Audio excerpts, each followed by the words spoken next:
Hai Beauty Lovers, aku siap sekolah minggu. Semoga Beauty Lovers di rumah selalu sehat di masa pandemi corona ini ya. Tema APP 2021 adalah semakin beriman, semakin solider. Tema APP itu dibagi menjadi 4 materi dan di minggu ini tema yang kedua yaitu belas kasih. Gimana? Sudah siap sekolah minggu hari ini? Beauty Lovers, sebelum kita memulai kegiatan kita hari ini, marilah kita berdoa. Halo teman-teman, kita berjumpa lagi di sekolah minggu. Sebelum kita mendengarkan firman Tuhan, marilah kita berdoa. Dalam nama Bapa dan Putra dan Roh Kudus, amin. Tuhan Yesus yang baik, terima kasih untuk hari baru ini. Engkau sudah melindungi kami, sehingga kami boleh berkumpul kembali untuk mendengarkan firman-Mu, walaupun hanya lewat media. Berkatilah kami ya Tuhan, amin. Dalam nama Bapa dan Putra dan Roh Kudus, amin.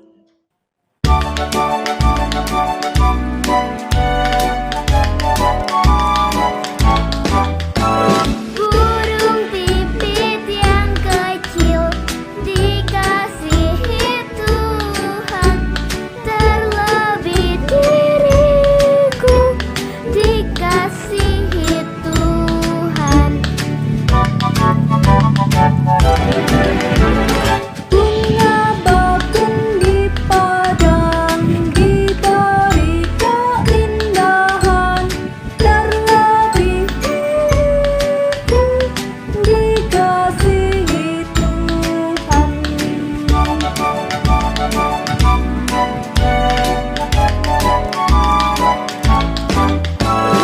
Burung yang besar kecil, bunga indah warnanya, satu tak terhitung oleh penciptanya.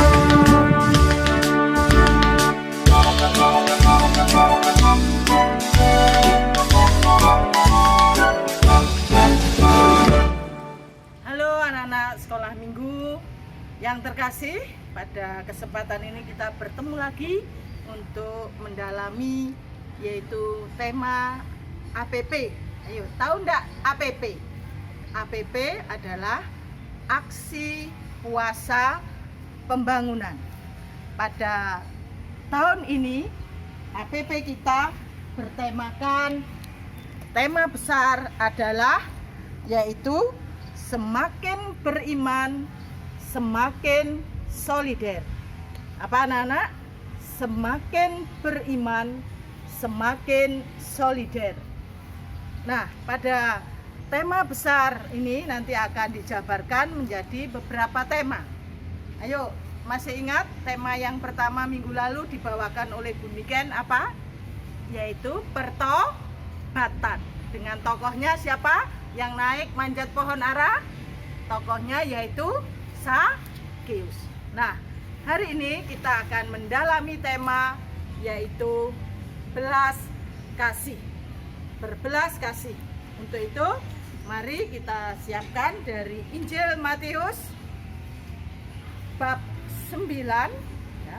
Injil Matius bab 9 ayat 9 sampai dengan 13. Inilah Injil Yesus Kristus menurut Santo Matius.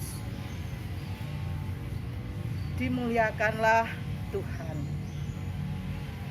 Setelah Yesus pergi dari situ, ia melihat seorang yang bernama Matius duduk di rumah cukai. Lalu ia berkata kepadanya, "Ikutlah aku." Maka berdirilah Matius lalu mengikuti dia. Kemudian ketika Yesus makan di rumah Matius, datanglah banyak orang pemungut cukai dan orang berdosa dan makan bersama-sama dengan dia dan murid-muridnya.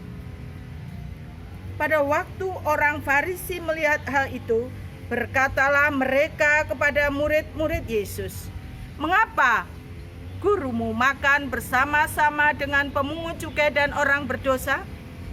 Yesus mendengarnya dan berkata, "Bukan orang sehat yang memerlukan tabib, tetapi orang sakit. Jadi pergilah dan pelajarilah arti firman ini. Yang kukehendaki ialah belas kasihan, bukan persembahan. Karena aku datang bukan untuk memanggil orang benar, melainkan orang berdosa." Demikianlah sabda Tuhan. Terpujilah Kristus. Nah, anak-anak sekalian, tadi kita mendengar sebenarnya dari kisah tadi adalah sebelumnya ada kisah, yaitu Yesus yang menyembuhkan orang buta. Dalam Injil kita mendengar minggu lalu Yesus mau mengampuni Zakeus. Yesus pernah juga membangkitkan anak yang sudah meninggal, anak dari seorang janda. Yesus juga berbelas kasih kepada orang banyak yang mengikutinya, dan sore-sore mereka sudah kehabisan makan. Maka apa yang dilakukan Yesus? Yaitu Yesus menggandakan roti. Yesus menyembuhkan orang lumpuh. Misalnya ada seorang lumpuh yang berteriak-teriak, "Yesus anak Daud, kasihanlah aku." Langsung Yesus tergerak hatinya, dan orang lumpuh tadi dijamah oleh Yesus juga sembuh. Juga Yesus menyembuhkan orang kusta. Nah, banyak lagi perbuatan-perbuatan Tuhan Yesus yang mau menunjukkan betapa Tuhan Yesus itu sangat berbelas kasih. Nah, anak-anak sekalian, kita juga mungkin anak-anak pernah melihat sosok, sebentar ya Ibu tunjukkan. Nah, anak-anak pernah, ini gambar siapa? Nah, ini adalah Ibu Teresa dari Kalkuta, atau yang sudah sekarang menjadi seorang santa. Apa yang dilakukan Ibu Teresa? Banyak menolong ribuan anak-anak yang menderita, menolong orang yang sakit, yang kelaparan, semua ditolong. Walaupun Ibu Teresa ini sudah tua ya, tapi semangat beliau untuk melayani, untuk mewujudkan kasih Allah kepada sesama sangat luar biasa. Nah, yang berikut kita juga pernah mendengar dalam kisah di Injil, yaitu ini. Mungkin anak-anak pernah lihat kisahnya. Ayo, kisah apa ini? Ini adalah bagaimana Yesus memberikan perumpamaan tentang orang Samaria yang baik hati. Nah, orang Samaria yang baik hati, apa yang ia lakukan? Ia menolong orang Yahudi walaupun dia tidak mengenal. Padahal orang Samaria itu oleh orang Yahudi dianggap apa? Musuhnya. Tapi orang Samaria mau menolong siapa? Orang yang dirampok, orang yang menderita. Nah, bagaimana dengan kita? Anak-anak tentunya juga diajak pada masa Prapaskah ini, dan juga sebagai tadi apa? Semakin beriman, semakin solider. Artinya apa? Semakin kita percaya kepada Tuhan, menyadari belas kasih Tuhan Yesus, maka kita wujudkan dengan juga mau berbelas kasih kepada sesama. Caranya apa? Kita mendoakan. Ya, di tengah pandemi ini kita nggak bisa mengunjungi, tapi bisa mendoakan. Kita juga bisa berderma. Kita bisa mentaati protokol kesehatan nanti dengan tetap apa? Menggunakan misalnya apa? Juga masker. Ini maskernya Ibu masih disimpan karena ngomong ya, menggunakan masker, mencuci tangan, jaga jarak. Tetap kita itu sebagai juga wujud kasih kita. Nah, juga pada masa APP ini kita juga mau melakukan yang namanya aksi nyata, aksi puasa pembangunan. Ayo, minggu lalu sudah diajari bagaimana membuat apa nanti celengan. Ya, untuk itu Mungkin nanti di rumah ya kalian sudah nanti bisa mewujudkan ini ya, wujud belas kasih. Lah ini ada adik ya, wujud ya, nanti nah seperti ini wujud belas kasih yang sudah bisa dilakukan apa. Nah ini nanti pada kapan dikumpulkan hari Minggu Palma ya, ini yang ya nanti seperti ini wujud belas kasih yang bisa kita lakukan. Nah, mari kita belajar dari Tuhan Yesus, belajar dari Ibu Teresa dari Kalkuta, belajar dari orang Samaria yang baik hati untuk selalu melakukan apa? Belas kasih kepada siapa? Teman, kepada orang tua, kepada sesama, kepada siapapun yang membutuhkan uluran belas kasih, uluran tangan kita. Semoga Tuhan senantiasa memberkati. Amin. Halo Beauty Lovers, kali ini kita akan membuat keterampilan kincir angin belas kasih.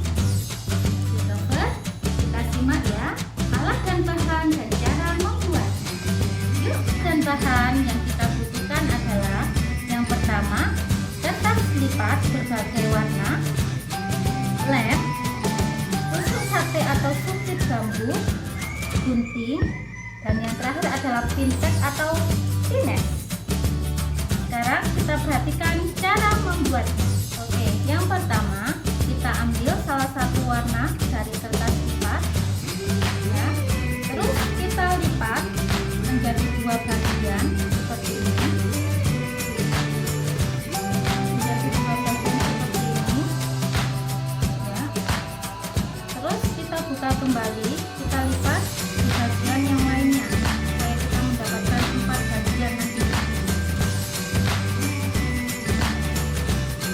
Ini kita sudah mendapatkan 4 bagian.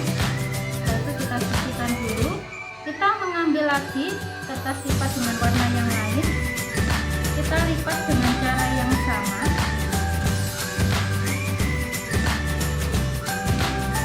Kita buka ujung-ujungnya. Terus kita buka. Kita lipat lagi menjadi 4 bagian yang sama. Setelah itu kita gunting karena nanti akan dibuat untuk ditempel seperti ini.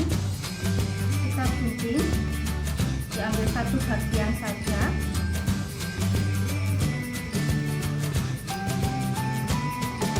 Oke. Kita ambil lagi kertas yang lain sampai kertas 4 warna selesai kita kerjakan atau kita potong menjadi 4 bagian. Sama caranya seperti ini.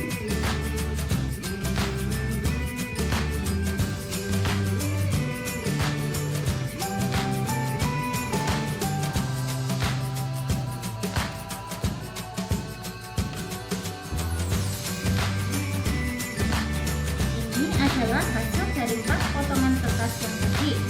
Sekarang kita lanjut untuk menempel. Kita ambil lem dulu. Ini ya. Kita ambil salah satu warna saja. Sedikitnya saja, jangan terlalu banyak.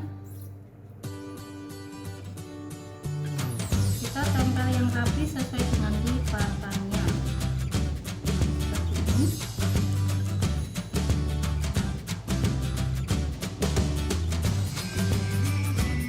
Ini hasil dari 4 warna yang telah kita tempel. Setelah itu langkah selanjutnya adalah kita melipat secara diagonal. Seperti ini, kita satukan ujungnya sampai rapi. Ini ya. Oke. Terus kita lipat lagi ujung-ujungnya seperti ini.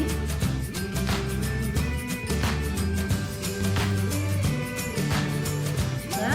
Sekarang kita gunting dari ujung sampai ke pusat. kita sisakan 3 cm ya, pusatnya di tengah-tengah. Kita gunting dari ujung seperti ini.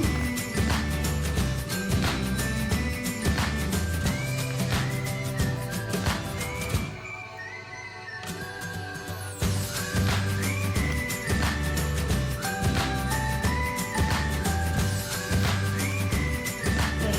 Setelah itu kita beri lem di ujungnya dan di pusatnya seperti ini. Kita tekan ya supaya menempel. Nah, ini tadi keempat ujungnya sudah dilem, dan untuk menutupi ujung lipatan kita ambil bentuk hati yang sudah kita siapkan, kita lem di tengah supaya ujungnya terlihat rapi seperti ini. Kemudian kita satukan dengan suntik yang menjadi kincir angin. Ambil suntiknya dan pintek.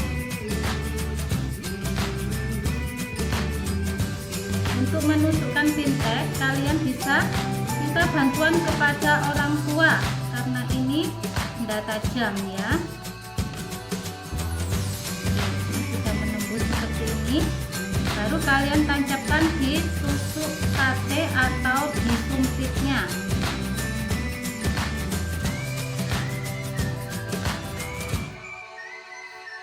Oke, ini kincir angin belas kasih sudah selesai. Sekarang youth lover bisa menuliskan niat-niat baik kalian di setiap ujung kincir angin. Misalnya kalian lebih rajin lagi untuk menabung agar bisa membantu orang lain yang membutuhkan. Silakan kalian tuliskan di ujung kincir angin. Terus di ketiga ujung yang lain silakan kalian tuliskan niat-niat baik kalian yang lainnya. Oke, youth lover, selamat berkreasi dan foto kalian ditunggu ya. Silakan dikirim karena akan diambil 5 pemenang setiap minggunya. Oke, selamat berkreasi. Sekarang untuk mengakhiri kegiatan kita kali ini, kita mau berdoa penutup dulu ya. Doa akan dipimpin oleh Kak Grace. Halo teman-teman, kita sudah mendengarkan firman Tuhan, bernyanyi bersama, dan bergembira. Sekarang, mari kita tutup kegiatan kita hari ini dengan berdoa. Dalam nama Bapa dan Putra dan Roh Kudus. Amin. Terima kasih Tuhan Yesus atas hari ini. Kami boleh bergembira bersama teman-teman. Sekarang kami akan berpisah. Berkatilah kami semua ya Tuhan, agar apa yang kami perbuat hari ini boleh berguna bagi kami, bagi semua orang, terutama bagi kemuliaan nama-Mu. Terima kasih Tuhan Yesus. Amin. Dalam nama Bapa dan Putra dan Roh Kudus. Amin.